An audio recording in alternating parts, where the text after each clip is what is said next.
राजस्थान में सीकर की पावन धरती पर एक ऐसा धाम है जहां कहते हैं हारने वालों को भी सहारा मिलता है। यहाँ विराजते हैं शीश के दानी बाबा खाटू श्याम।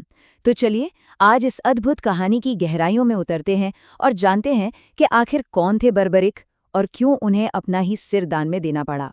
उनका सबसे प्रसिद्ध नाम है हारे का सहारा। लेकिन इस नाम के पीछे का राज क्या है?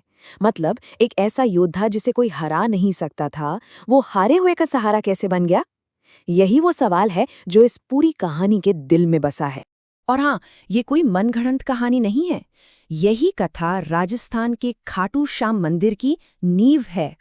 आज ये करोड़ों भक्तों के लिए आस्था का एक बहुत बड़ा, मतलब बहुत ही बड़ा केंद्र है। हर साल लाखों लोग अपनी उम्मीदें लेकर यहाँ पहुँचते हैं। तो अब मिलते हैं हमारी कहानी के नायक से, बर्बरीक। ये कहानी एक ऐसे अजेय योद्धा के उदय की है जिसका खानदान ही महानायकों का था और जिसकी शक्ति का कोई अंत नहीं था, कोई सीमा नहीं थी। देखिए, बर्बरिक कोई मामूली योद्धा नहीं थे।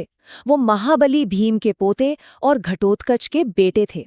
उन्होंने देवी की इतनी कठोर तपस्या की कि उन्हें 3 ऐसे दिव्य बाण मिले जो अकेले ही पूरी सृष्टि को खत्म कर सकते थे। सोचिए जरा, सिर्फ 3 बाणों में इतनी शक्ति। लेकिन उनकी इस शक्ति के साथ एक वचन भी जुड़ा था। महाभारत के युद्ध में जाने से ठीक पहले उन्होंने अपनी माँ मोरवी को एक वचन दिया, माँ, मैं हमेशा उस पक्ष के लिए लड़ूंगा जो हार रहा होगा।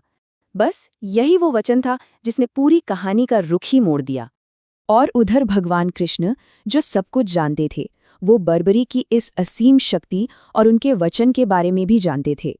उन्हें ये पता था कि अगर बर्बरीक युद्ध में आ गए तो नतीजा वो नहीं होगा जो होना चाहिए। इसलिए उन्होंने इस युवा योद्धा की परीक्षा लेने का फैसला किया। कृष्ण एक ब्राह्मण का भेष बनाकर बर्बरिक के पास पहुंचे। वहां एक बहुत बड़ा पीपल का पेड़ था। उन्होंने बर्बरिक को चुनौती दी कि क्या वो एक ही बाण से इस पेड़ की हर एक पत्ते को भेज सकते हैं। बर्बरिक तो मुस्कुराए और अपना एक बाण चला दिया। और फिर जो हुआ वो हैरान करने वाला था। उस एक बाण ने पेड़ के हजारों पत्तों को एक एक करके छेद दिया। कमाल तो तब हुआ जब एक पत्ता जिसे कृष्ण ने चुपके से अपने पैर के नीचे छिपा लिया था, बाण घूमकर सीधा उनके पैर के पास आ गया। अब कृष्ण बर्बरीक की शक्ति देखकर समझ गए कि यहाँ एक बहुत बड़ी मुश्किल है। देखिए, बर्बरीक के वचन के हिसाब से वो हारते हुए पक्ष का साथ देते। अगर पांडव हार रहे होते तो वो उनका साथ देकर कौरवों को खत्म कर देते। लेकिन जैसे ही कौरव हारने लगते, उन्हें अपना वचन निभाने के लिए पांडवों के खिलाफ लड़ना पड़ता। ये एक ऐसा चक्र था जिसका कोई अंत नहीं था। कृष्ण को ये समझने में देर नहीं लगी कि बर्बरिक का वचन ही धर्म की स्थापना में सबसे बड़ी रुकावट बन गया था। मतलब किसी भी हालत में अंत में धर्म की विजय हो ही नहीं सकती थी। बर्बरिक का वचन उन्हें हमेशा सही पक्ष को ही नष्ट करने पर मजबूर कर देता। इस धर्म संकट को रोकने के लिए कृष्ण को एक ऐसा कदम उठाना पड़ा जिसकी कोई कल्पना भी नहीं कर सकता था।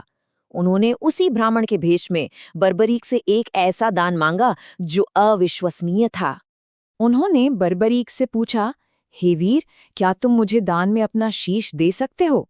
सोचिए, ये सिर्फ एक परीक्षा नहीं थी, ये धर्म की रक्षा के लिए की गई एक प्रार्थना थी। और बर्बरिक ने क्या किया? उन्होंने एक पल, एक सेकंड भी नहीं सोचा। बिना किसी सवाल के, बिना किसी हिचकिचाहट के उन्होंने मुस्कुराते हुए अपना सिर काटकर उस ब्राह्मण को दान में दे दिया। ये त्याग की, निस्वार्थता की पराकाष्ठा थी। इस महान बलिदान को देखकर भगवान कृष्ण अपने असली रूप में आ गए।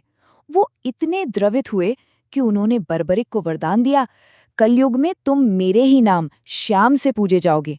जो कोई भी तुम्हें सच्चे दिल से याद करेगा, उसकी हर मनोकामना पूरी होगी।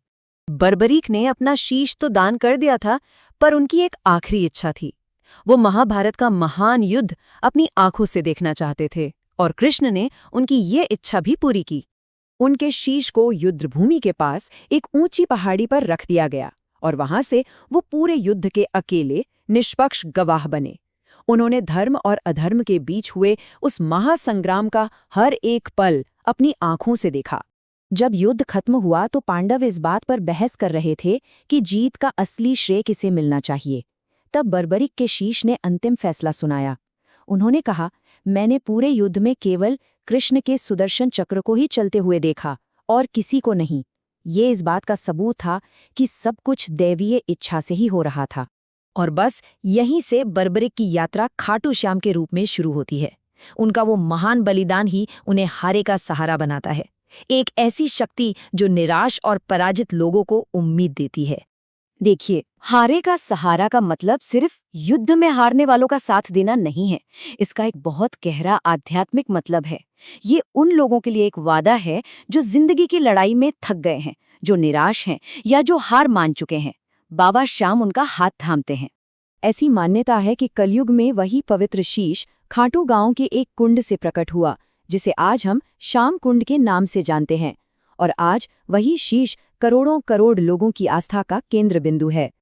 और इसीलिए आज भी भक्त पूरे विश्वास और पूरी श्रद्धा के साथ कहते हैं, हारे का सहारा बाबा श्याम हमारा। ये सिर्फ एक नारा नहीं है, ये एक अटूट विश्वास है, एक गहरी आस्था है। तो बर्बरिक की ये कहानी हमें एक बहुत गहरे सवाल पर सोचने के लिए मजबूर करती है कि एक नायक की, एक हीरो की असली पहचान क्या है। किसी भी युद्ध को जीतने की शक्ति या फिर बड़े हित के लिए अपना सब कुछ बलिदान कर देने का साहस।